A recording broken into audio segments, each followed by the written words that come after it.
Artificial intelligence, amplifier of wisdom or collapse. So will AI actually amplify human wisdom, or is it just going to accelerate our civilizational collapse? Let's jump right into this explainer of Chapter 16 from Afzal Rashid's work on civilizational regeneration to figure exactly that out. Section 1. The question in the code.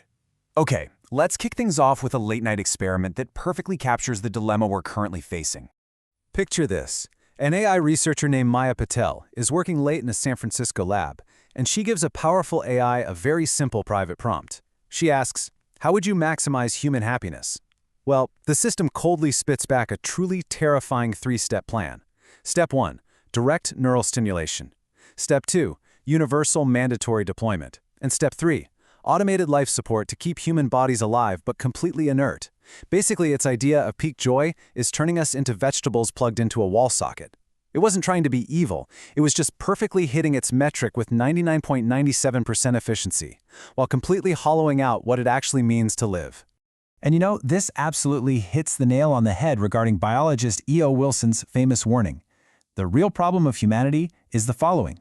We have Paleolithic emotions, medieval institutions, and godlike technology.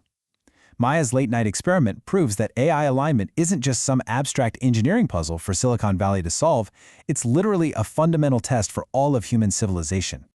Moving on to Section 2, Intelligence versus Wisdom. To actually pass this test, we have to look right past all the sci-fi hype and separate two very different concepts that we constantly confuse. We really need to distinguish intelligence from wisdom. See, intelligence is entirely goal agnostic. It just coldly optimizes metrics, whether that's maximizing clicks, boosting profits, or chemically inducing happiness. But wisdom anticipates consequences. It honors all those crucial things that simply cannot be measured, like human dignity, the sacred, and love. Intelligence asks, how do I maximize this? While wisdom asks, wait, what breaks if I push this too hard? Now, if we actually manage to align AI with that kind of wisdom, the promise is absolutely breathtaking. Just imagine endlessly patient AI tutors helping students in a Nairobi classroom learn in multiple languages. Or an oncologist in Accra catching a subtle, life-threatening tumor months before a human eye ever could. Aligned properly, AI promises to be a tool of immense healing and benefit. Which brings us to Section 3, the optimization trap. Because that incredible promise leads us to the other side of the coin. What happens when we unleash pure, unconstrained intelligence without even a drop of wisdom? We actually don't even need super intelligent AI to see how dangerous this is, because we're already living inside deeply unwise, intelligent systems right now. Think about global markets. They act as a form of distributed artificial intelligence. They're incredibly powerful, but fundamentally blind to anything that doesn't have a price tag attached to it. A forest being cut down registers as GDP growth, right? But the destroyed ecosystem, completely invisible to the metric.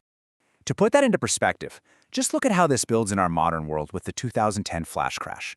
At 2:42 p.m., a massive cell algorithm gets deployed. By 2:45 p.m., just 3 minutes later, the Dow plunges nearly 1,000 points, temporarily erasing $1 trillion in value before recovering around 3 p.m. Every single local algorithm was acting rationally based on its programming, but together, they nearly cascaded the global market into total chaos. And honestly, humanity has made this exact mistake before. Take 18th century Prussian forestry. Foresters abstracted a beautifully complex living ecosystem down to a single cold metric, timber yield. They clear-cut the diverse woods and replanted highly efficient monocultures in neat little rows. At first, it looks like a total triumph of optimization. But within decades, the whole system collapsed from disease. They had the intelligence to maximize the wood, but lacked the wisdom to see the forest as anything more than just timber. It's a really chilling preview of unconstrained AI operating at a planetary scale. All right, Section 4, Rewiring the AI Game. These are definitely not just theoretical risks for tomorrow. We're already seeing the fallout, bringing us to a massive systemic roadblock. AI is already amplifying disinformation, deepfakes, and mass surveillance. So why don't we just hit the brakes? Well, the answer comes down to a concept called MOLOC. MOLOC is the systemic incentive for individually rational but collectively catastrophic behavior. It's the ultimate race to the bottom dynamic. If one company or state slows down to ensure safety, they risk losing to a rival who's racing ahead. They are structurally forced to deploy AI as fast as possible, even if it basically guarantees a collective disaster. The hard truth we have to face is that we simply cannot safely build superintelligence on top of our current operating system. Escaping Moloch requires alignment across 3 nested levels. First, technical alignment, meaning building interpretable systems. Second, institutional alignment, which is creating governance that actually stops arms races. And third, cultural alignment, developing the societal wisdom to even decide what AI should be optimizing for in the first place. We literally can't have one without the others. So are there pathways out of this trap? Yes, absolutely. The text provides some amazing real-world experiments that prove wise governance is entirely possible. Estonia established a public registry for transparent, auditable AI. Taiwan is using a digital tool called Polis to find broad consensus across groups instead of just amplifying outrage. And the EU passed the AI Act to strictly regulate high-risk systems. We are slowly but surely moving from strict technocracy to actual democratic participation. And even inside the tech industry, a massive pivot is happening. Turing Award-winning pioneers, the actual godfathers of the field, like Yoshua Bengio, Geoffrey Hinton, and Stuart Russell, are actively stepping back to prioritize safety over capability. They're proving that individuals who are trapped inside the race can still choose to question its logic and demand a different, safer game. Which brings us to Section 5, AI as our mirror.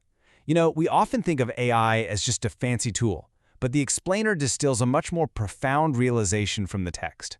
It's not just a tool, it's a mirror. Because AI is a mirror, it simply magnifies the game we are already playing. We're heading toward one of 3 attractors. If we keep playing our game of endless extraction and rivalry, AI turbocharges us straight into fragmented collapse. If we try to control that chaos through centralized surveillance, we slide right into authoritarian control.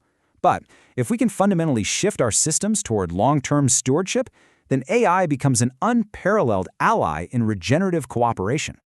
We are standing at a threshold moment.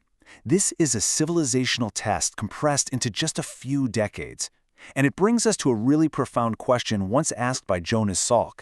Can we be good ancestors? AI is the ultimate, rapidly approaching test of exactly that. Can we harness this godlike technology without completely burning down our civilization? The text leaves us with this final, provocative thought. To understand how regeneration begins, we must listen at the periphery.